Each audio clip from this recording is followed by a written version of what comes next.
안녕하세요. 주유총입니다. 4월 26일 일요일 브리핑 시작하겠습니다. 해외 지수부터 체크하면 나스닥이 금요일에 1.63%로 마감하면서 신고가를 계속 경신을 하고 있습니다. S&P 500 마찬가지로 0.8% 올라가면서 신고가를 경신하고 있습니다. 코스피는 0.0%, 즉 딱 보합으로 끝났어요. 딱 보합으로 끝났고 코스닥은 2.51% 많이 올랐어요. 코스닥은 금요일에 많이 올랐다. 그리고 주요 뉴스로 들어가 보겠습니다. 첫 번째 소식은 미국 이란 전쟁 협상 관련 최근 소식입니다. 어제 미국 이란 전쟁 종전 2차 협상이 예정이 되어 있었는데 미국이 갑작스럽게 취소를 하면서 불발이 됐습니다. 근데 오늘자까지 뉴스를 다 보면 트럼프가 언제든지 다시 연락을 해달라라고 온건적으로 표현을 하기도 했고 이란 측에서도 강경한 표현을 쓰지 않는 것으로 봐서는 여전히 종전 분위기를 이어가는 것 같습니다. 현재 일요일까지만 보면 아직은 시장에 충격을 줄 만한 그런 분위기는 전혀 아닌 것 같습니다. 그래서 좀 기다려봐야 되겠죠. 다음 두 번째, SK 하이닉스 실적 발표 소식입니다. 1분기 실적 발표를 23일에 했었죠. 영업이익이 대략 38조 정도를 찍었습니다. 말이 안 되죠. 작년 동기 대비 매출액은 200% 상승을 했고 영업이익은 400%나 증가했습니다. 직전 분기 대비해서는 2배 증가를 했습니다. 삼전이나 SK하이닉스 실적 발표를 보면 지금 규모만 따져봤을 때는 단군 이래로 모든 산업을 다 통틀어도 전무후무한 실적을 내고 있습니다. 이렇게 되면 반도체 전체 업황 자체가 2분기에서 3분기까지는 좋은 분위기로 흘러갈 가능성이 매우 높아지겠죠. 그래서 우리는 지금 잘 잡아놓은 종목들이 몇 개 있기 때문에 계속 인내심 있게 더 큰 수익을 위해서 계속 가져가야 됩니다. 다음은 화장품 소식입니다.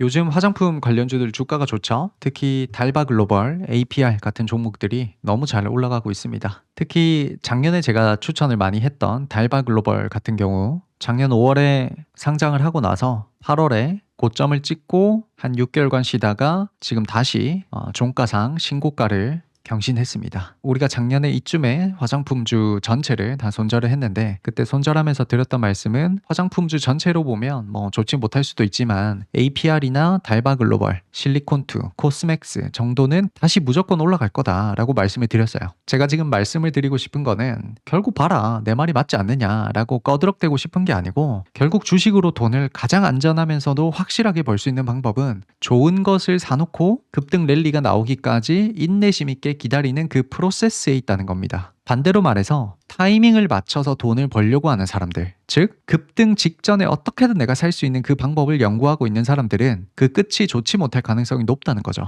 작년에 우리가 화장품주를 이쯤에서 손절을 한 이유는 사실 반도체가 등장했기 때문이었죠. 슈퍼사이클 섹터가 새롭게 등장을 했으니까 그쪽으로 옮겨 타서 돈을 버는 게 좋지 않겠느냐라는 그런 관점에서 손절을 했습니다. 그럼에도 불구하고 당시 우리가 밀고 있었던 이 달바글로벌 같은 이 좋은 것들을 가지고 있었다면 시간이 지나면서 결국 주가 변동이 어떻게 되는지를 이번 기회에 꼭 피드백을 해주셨으면 하는 마음에서 이 화장품 기사를 오랜만에 들고 와봤습니다. 다음은 방산 소식입니다. 제목이 진짜 무기 다 떨어져 간다. 미국은 이란에 쏜 미사일을 채우는 게 6년이 걸린다 라고 하는데 사실은 미국을 걱정할 필요는 없죠. 미국이 한두 달 정도 전쟁한다고 해서 무기가 동난다는 건 그냥 솔직히 바보 같은 얘기를 쓴 거죠. 이 기사는 지금 미국의 무기가 떨어진다라는 의미로 쓴 기사인데 그걸 말하고자 해서 가져온 기사는 아니고 제 생각에는 미국 말고 다른 국가들 입장에서는 충분히 의미가 있을 수 있다는 거죠. 어떤 의미에선지 한번 살펴보면 일단 첫 번째로는 현재 4년마다 큰 전쟁이 2번이나 터졌어요. 그래서 그걸 보면서 지정학적으로 좀 불안한 위치에 있는 국가들은 방산 쪽에 더 많은 예산을 잡을 확률이 높습니다. 그리고 두 번째는 공급망의 한계 때문입니다. 일단 이번에 부각됐던 정밀 요격 무기 같은 거를 제대로 생산하는 업체가 별로 없습니다. 이번에 특별히 좀 부각됐던 회사가 LIG 넥스원이었죠. 근데 이런 회사가 세계적으로 봐도 잘 없어요. 그러니까 이렇게 공급망의 한계가 분명한데 전쟁을 끝낸 국가들은 당연히 재고를 채워야 되니까 한시바쁘게 수입을 해야 되고 동시에 다른 국가들도 전쟁을 대비해서 무기를 동시다발적으로 채우려고 하면 당연히 무기 쇼티지가 생기겠죠. 그래서 방산주에 투자를 할 거라면 포인트를 이 정도로 잡고 가시면 좋을 것 같아요. 일단 첫 번째는 전쟁을 끝낸 국가들은 떨어진 무기 재고를 빨리 채워야 된다. 두 번째, 전쟁을 대비하는 국가들도 무기를 지속적으로 비축하려고 할 것이다. 왜? 평화의 시대는 끝났으니까. 세 번째, 그런데 이 무기를 빨리 제공해 줄 수 있는 공급망이 형성되어 있지가 않다. 네 번째, 그 공급망 중에 굉장히 유리한 위치에 있는 게 K방산업체들이다. 5번째, 결론적으로는 K방산은 여전히 스토리가 진행 중이고 아직까지 모멘텀이 충분하다 정도로 방산을 현재 요약할 수 있겠습니다. 다음은 유럽 에너지 소식입니다. 유럽이 환경 문제 때문에 지금까지는 북극 가스전 개발을 금지를 해왔는데 이 금지 방침이 철회될 가능성이 좀 생기고 있는 것 같습니다. 여전히 논의가 초기 단계이긴 하지만 유럽에서 이런 얘기가 나온다는 것 자체가 큰 의미가 있다고 봐야 되겠죠. 유럽은 지금까지 기조를 보면 절대 이 환경적인 부분에서 양보 없이 뚝심을 지켜왔는데 정말로 앞으로 유럽에서 북극 가스 개발을 허가를 해준다면 이거는 엄청난 의미가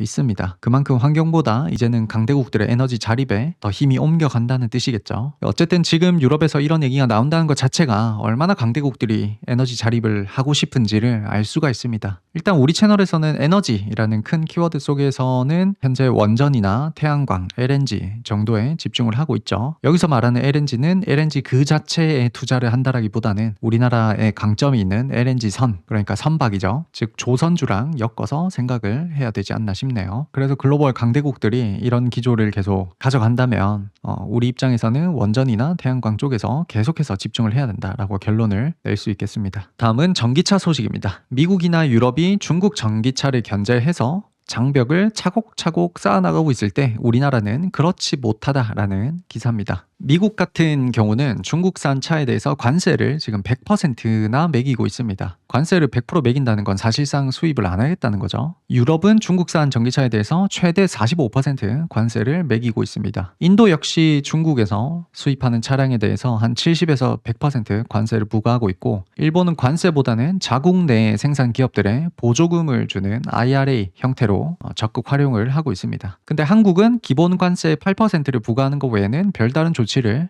취하고 있지 않다는 그런 내용입니다. 즉 한국판 IRA가 시행되고 있긴 하지만 전기차 쪽에서는 거의 제외라는 거죠. 보통 일반적인 다른 강대국들의 경우는 외산 자동차에 관세를 크게 매기는 것과 동시에 IRA 정책을 통해서 자국 내에 생산된 자동차에 대해서 막대한 보조금을 지금 주고 있습니다. 그러면 회사 입장에서는 그 보조금만큼 자동차 가격을 낮춰서 판매를 할 수가 있겠죠. 그러면 외산 자동차에 비해서 가격 메리트가 커지겠죠. 그렇게 되면 소비자 입장에서 자국 브랜드를 선택할 확률이 높고, 이렇게 해서 자국 자동차 산업을 보호하려고 하고 있습니다. 근데 우리나라 같은 경우에는 기본 관세 8% 외에는 자국 기업들에 대한 보조금이나 세제 혜택이 없습니다. 보조금이나 세제 혜택이 없으니까 국내 자동차 기업들은 자동차 가격을 크게 떨어뜨릴 수가 없는 거죠. 그러다 보니 중국 같은 가격이 저렴한 외산 자동차가 우리나라에 들어올 경우에는 소비자 입장에서 국산 자동차를 선택할 유인 요인이 없는 거예요. 그래서 지금 BYD 같은 중국 전기차 수요가 폭발적으로 국내에서 늘어나고 있는 겁니다. 소비자 입장에서는 성능은 비슷한데 가격이 더 비싼 국산 전기차를 탈 필요가 전혀 없는 거죠. 그러니까 이게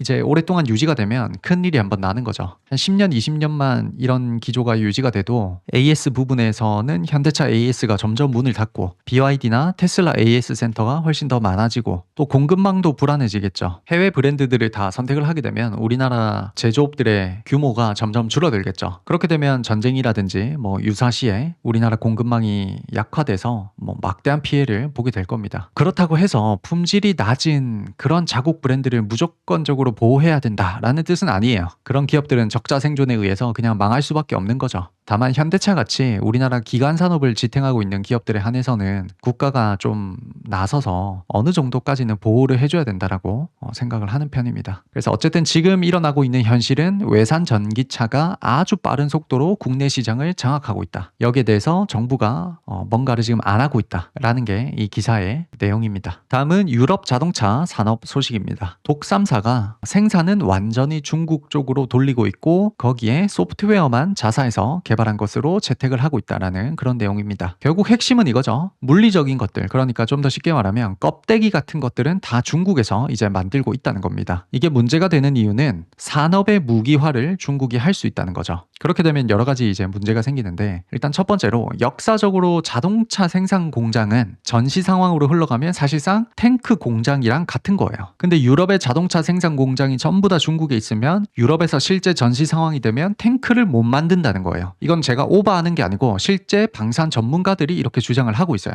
그리고 두 번째 문제는 플랫폼을 가진 사람은 항상 승리하는 편이죠. 지금은 독3사가 우리 소프트웨어가 이러이러하게 만들었으니까 중국 너희가 자동차 껍데기를 이렇게 맞춰서 만들어줘가 가능하지만 나중에는 이게 전세 역전이 돼서 중국이 이렇게 말을 한다는 거죠. 우리 자동차 생산 플랫폼이 이러이러하니까 너희 독일에서 만드는 소프트웨어를 우리 중국한테 맞춰라 라고 할 수 있는 거죠. 즉 중국이 유럽에게 맞춰주고 있다가 앞으로는 유럽의 소프트웨어가 중국의 플랫폼에게 맞춰야 되는 그 상황이 분명히 올 거라는 겁니다. 또 되게 멀리 보면 지금은 하드웨어만 중국이 담당을 하고 있지만 시간이 지나면 소프트웨어까지 먹히지 않으리라는 보장이 어디 있느냐라는 거예요. 모든 생산 설비가 지금 중국에 있죠. 그럼 결국 데이터도 중국에서 쌓인단 말이에요. 이 상황에서 중국이 자동차 소프트웨어까지 개발을 해서 올라오면 독3사가 자동차 산업에서 중국한테 완전히 따여버리는 그런 일이 벌어진다는 거죠. 그러니까 이런 모든 것들이 중국이 지금 원하는 시나리오죠. 그래서 중국은 너희가 중요하게 생각하는 산업들의 생산 설비가 생산 공장이 다 우리나라한테 있다 라고 목줄을 쥐고 흔들 수 있는 그런 위치로 점점 가고 있습니다. 미국 같은 경우는 절대 이런 일은 일어나서는 안 된다라는 관점으로 돈을 때려 부어가면서 아직까지는 어떻게든 방어를 하고 있긴 한데 다른 국가들은 솔직히 중국에 종속되었다고 봐도 무방할 정도로 그런 산업들이 많이 생겼죠. 그리고 앞으로도 더 많이 생길 겁니다.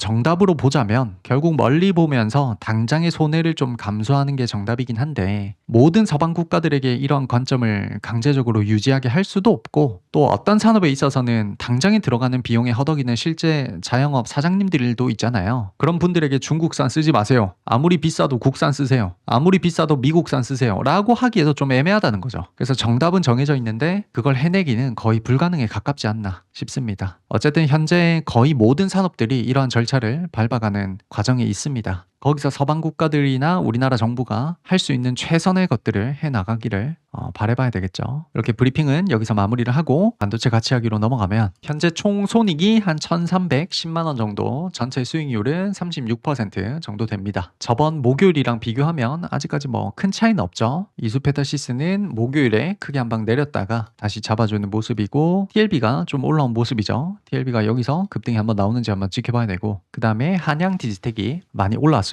다시 전고점을 찔러주고 있기 때문에 여기서 랠리가 한번 나오기를 기대를 해봐야 되겠죠. 지금 한양 디지텍은 1,000만원치를 채운 지가 얼마 안 됐는데 금방 올라오면서 170만 원 정도 바로 수익이 나고 있습니다. 그 다음 반도체 장비 관련주인 유진테크 같은 경우에는 우리가 이 자리에서 잡았었죠. 여기서 잡아서 지금 계속 끌고 가고 있습니다. 여기서 슈팅이 나오면 팔도록 하겠습니다. 그리고 애플 폴더블 폰 같은 경우에는 BH가 112% 정도, 덕산 네오룩스가 46% 정도, 애플 폴더블 관련주들은 몇 개월 정도 더 들고 가보겠습니다. 그래서 이렇게 딱 6개 종목이 지금 포트에 들어가 있습니다. 그래서 앞으로 반도체 쪽에서 랠리가 어떻게 나오는지에 따라서 이 계좌의 변동이 결정이 될 것 같습니다. 그래서 반도체 섹터는 전체적으로 금요일에 다 좋았고 전력기기 섹터가 이렇게 보시면 전력기기 섹터가 갑자기 큰 급등이 나왔죠. 근데 전력기기는 이제 너무 가파르게 이렇게 올라와 버려서 신규로 진입하기에는 이제 끝난 것 같습니다. 그래서 전력기기를 신규로 들어가실 분들은 솔직히 전력기기는 앞으로 보지 마시고 다른 섹터 위주로 공부하시는 게 더 좋을 것 같습니다. 충분히 올라올 만큼 올라온 것 같네요. 그리고 바이오에서 살짝 올라왔었죠. 금요일에 펩트론도 한 10%대,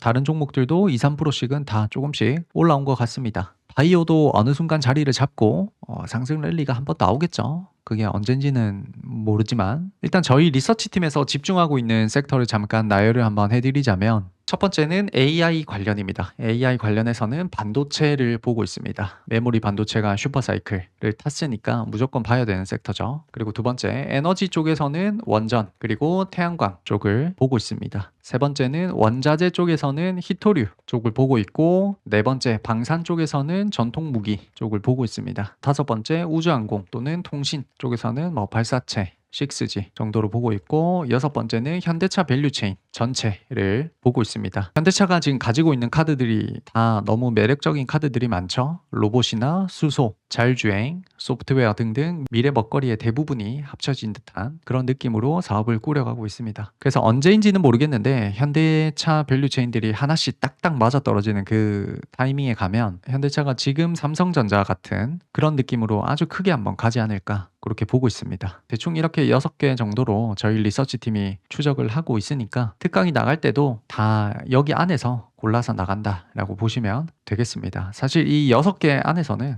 아무거나 하나만 잘 공부해서 하나만 들고 있더라도 앞으로 뭐 200% 300% 수익이 나는 거는 그냥 시간 문제라고 저는 보여져요. 그래서 여러분들도 대충 이런 거 안에서 모아가기를 열심히 하시면 좋은 결과가 있을 것 같습니다. 여기까지 해서 4월 26일 일요일 브리핑과 반도체 같이 하기 계좌 현황까지 다 마무리하도록 하겠습니다. 감사합니다.